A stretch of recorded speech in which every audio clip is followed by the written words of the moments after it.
नारे हमद इसराइल के घराने के फरमानरवा जिसने कोहे सीना पर मूसा को शरीयत दी। आज हम मुकद्दस मत्ती की इंजील उसका पहला बाब और उसकी आयात 18 और 19 पर ध्यान और ज्ञान देंगे। और आज हम मुकद्दस यूसुफ हमारा सरपरस्त और मुहाफिज इसके बारे में सुनेंगे। अब यीशु मसीह की पैदाइश यूं हुई कि जब उसकी मां मरियम यूसुफ के साथ ब्याही गई तो उनके इकट्ठे होने से पहले वो रूह कुदुस से हामला पाई गई। तब उसके शोहर ने जो रास्तबाज था और उसे रुसवा करना नहीं चाहता था, इरादा किया कि उसे चुपके से छोड़ दे। मुकद्दसा मरियम का हमल में लिया जाना एक भेद था। दरहकीकत ये इतना पुरइसरार था कि इब्तिदा में मुकद्दस यूसुफ भी इसे कबूल ना कर सके। लेकिन यूसुफ के दिफा में कौन ऐसी बात मान सकता है? उसे एक ऐसी बात और सूरत हाल का सामना करना पड़ा जो इंतहाई परेशान कुन थी। जिस औरत के साथ उसकी मंगनी हुई थी उसके बारे वो अचानक जानता है कि वो हामला हो चुकी थी, और वो इस बात से भी बखूबी वाकिफ था कि वो उस बच्चे का बाप नहीं है। लेकिन वो ये भी जानता था कि मरियम एक मुकद्दसा और पाकीज़ा औरत थी। लिहाजा फितरी तौर पर यह समझ में आता है कि इस सूरत हाल का फौरी तौर पर कोई मतलब नहीं था, और यही इस बात की मरकजियत है। मफूकुल फितरत तरीका वाहिद तरीका है जिससे मां मुकद्दसा मरियम के अचानक हमल की सूरत हाल को समझा जा सकता है। खुदावंद का एक फरिश्ता यूसुफ को ख्वाब में नजर आया और उसे उस ख्वाब की जरूरत थी कि वो उस पुरइसरार हमल को ईमान के साथ कबूल करे। इस हकीकत पर गौर करना हैरत अंगेज है कि इंसानी तारीख में होने वाला सबसे बड़ा वाकया ज़ाहरी स्कैंडल और उलझन के बादलों के साए के नीचे पेश आया। फरिश्ते ने ख्वाब में खुफिया तौर पर यूसुफ पर गहरी रूहानी हकीकत का इंकशाफ किया, और अगरचे यूसुफ ने अपना ख्वाब दूसरों को बताया होगा, लेकिन गालबन अब भी बहुत से लोगों ने बुरा ही सोचा होगा।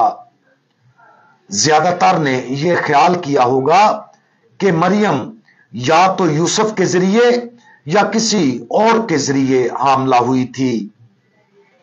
मुकद्दसा मरियम का रूह कुदुस के जरिए हमल में लिया जाना एक ऐसी सच्चाई थी जो उनके दोस्तों और रिश्तेदारों की समझ से बालातर था।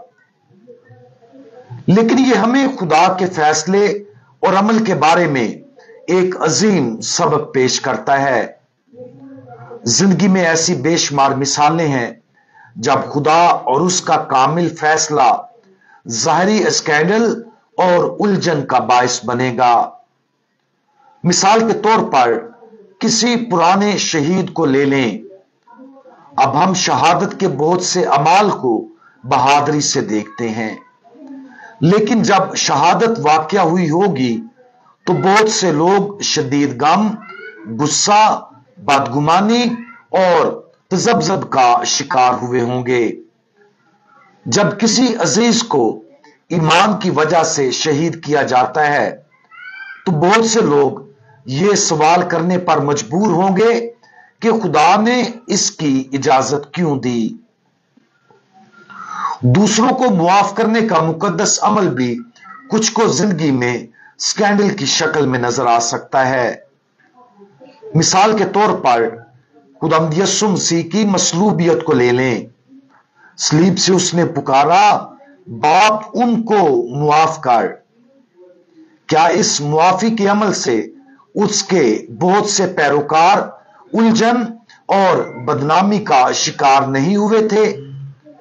उनके ज़हनों में ये सवालात उभरे होंगे कि खुदावंद यीशु ने अपना दिफा क्यों नहीं किया, मौदा मसीहा को हकाम की तरफ से मुजरम करार देकर मसलूब कैसे किया जा सकता था, खुदा ने इसकी इजाजत क्यों दी।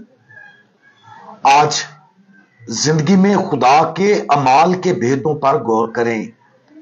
क्या हमारी अपनी जिंदगी में ऐसी चीजें हैं जिन्हें कबूल करना, गले लगाना या समझना मुश्किल है?